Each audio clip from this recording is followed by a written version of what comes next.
안녕하세요. 오늘은 로마서 3장, 아주 중요한 장이죠. 이 부분을 함께 좀 깊이 들여다보겠습니다.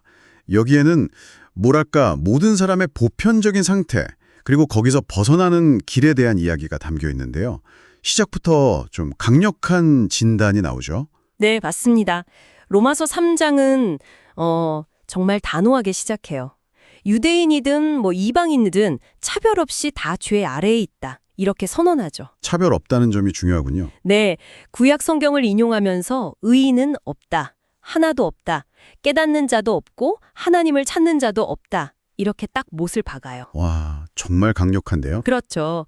심지어 인간의 본성을 열린 무덤이라던가 독사의 독, 피 흘리는데 빠른 발 같이 좀 섬뜩한 이미지로 묘사하기도 하고요. 듣기만 해도 좀 무섭네요. 네, 이게 바로 성경이 진단하는 어떤 보편적인 인간의 현실이다. 이걸 먼저 좀 봐야 합니다. 그렇군요.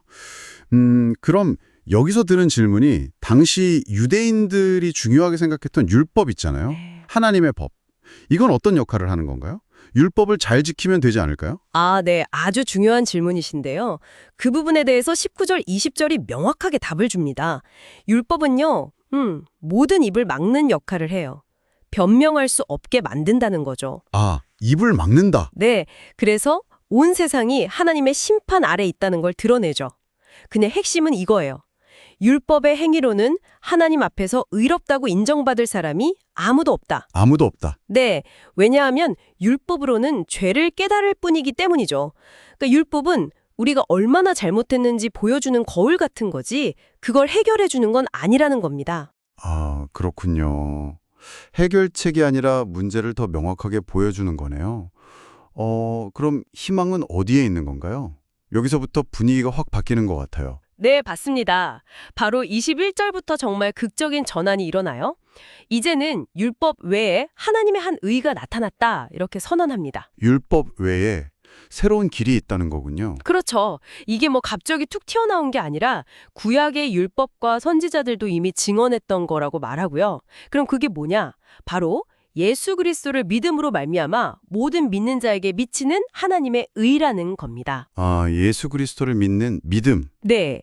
여기서 또 중요한 게 모든 믿는 자에게 차별 없이 주어진다는 거예요. 차별 없이. 왜 그게 중요하죠? 왜냐하면 23절에서 말하듯이 모든 사람이 죄를 범하였음에 하나님의 영광에 이르지 못하기 때문이죠. 우리 모두가 같은 처지라는 거예요. 그렇군요. 다 똑같이 부족하다는 거네요. 네. 하지만 거기에 해결책이 제시되죠. 24절을 보면 그리스도 예수 안에 있는 속량으로 말미암아 하나님의 은혜로 값없이 의롭다 하심을 얻은 자 되었느니라. 속량. 이 단어가 중요해 보이네요. 아주 중요하죠. 이게 마치 노예값을 치르고 자유롭게 해주듯이 예수님이 우리 죄값을 대신 치르셨다는 의미거든요. 그리고 하나님께서 예수를 화목제물로 세우셨다고 하잖아요.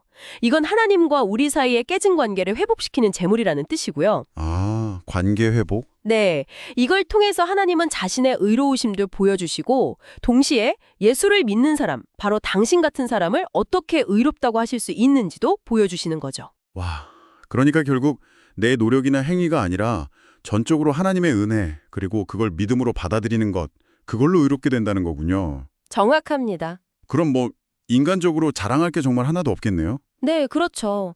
27절에서 딱 잘라 말하죠. 자랑할 데가 어디냐, 있을 수가 없느니라. 어떤 법으로냐, 행위로가 아니라 오직 믿음의 법으로다. 이렇게요. 믿음의 법. 네, 그래서 사람은 율법의 행위와 상관없이 오직 믿음으로 의롭다는 결론이죠. 그리고 이 하나님은 유대인만의 하나님이 아니라 이방인의 하나님도 되신다. 할례자든 무할례자든 배경이 어떻든 상관없이 똑같이 믿음으로 의롭다 하신다는 걸 강조합니다. 네.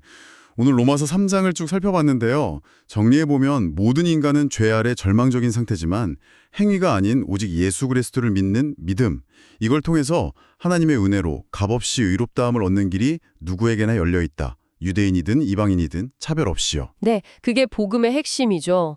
그런데 마지막 31절이 또 아주 흥미로운 질문을 던져요. 아, 맞아요. 그 마지막 구절이 인상 깊었는데요. 그런즉 우리가 믿음으로 말미암아 율법을 파기하느냐? 그럴 수 없느니라. 도리어 율법을 굳게 세우느니라. 이게 참 묘미가 있는 부분입니다. 네. 행위가 아니라 믿음으로 의롭게 된다고 계속 강조했는데 갑자기 그 믿음이 율법을 없애는 게 아니라 오히려 굳게 세운다니 좀 이상하게 들릴 수도 있겠어요. 그렇죠. 언뜻 보면 모순처럼 느껴질 수도 있죠. 행위 없이 믿음만으로 된다면 율법은 이제 쓸모없는 거 아닌가? 이런 생각이 들 법도 한데요. 이 질문 한번 깊이 생각해 보시면 어떨까요? 믿음이 어떻게 율법을 파괴하는 게 아니라 오히려 그 본래의 목적을 이루고 더 확고하게 세울 수 있는 걸까요? 이것이 로마서 3장이 오늘 당신에게 던지는 깊은 질문인 것 같습니다.